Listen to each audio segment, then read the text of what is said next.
Hi guys, I'm Alex. I'm a New York City-based photographer, and today I'm giving you guys 5 tips for lifestyle portraits.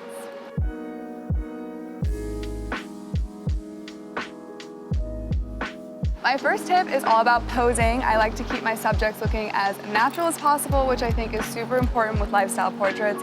For me, I'm trying to keep my subjects always moving, so I have a variety of prompts that I like to give them.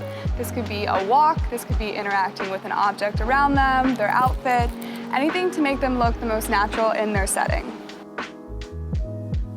My second tip is to always location scout if you can. I'm lucky enough that I live in New York City, so I can simply walk outside and go on little location scouting walks, as I like to call them.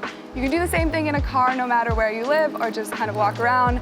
But one tip I have for you is that your iPhone actually stores location data. So whenever I see a location that I like, I snap a picture, and then I can go back and get specific coordinates to that exact spot.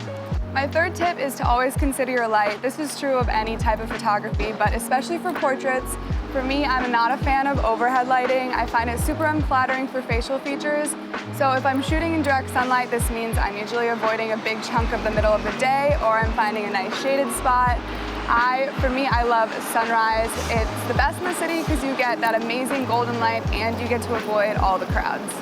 My fourth tip would be not to be afraid of your wide-angle lenses. When I first started photography, I was glued to my 50mm prime, and I still love and use her today.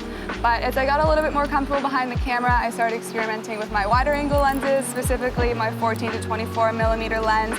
I love her because it's super fun with street style. You kind of capture your subject and your surroundings in like equal essences. And especially being in a city where everything is super tight, it's also a very convenient lens to have.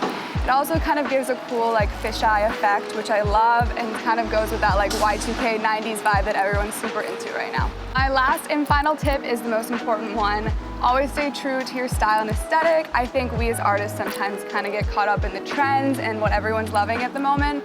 But the cool thing about art and photography is the only thing that will set you apart is staying true to your style.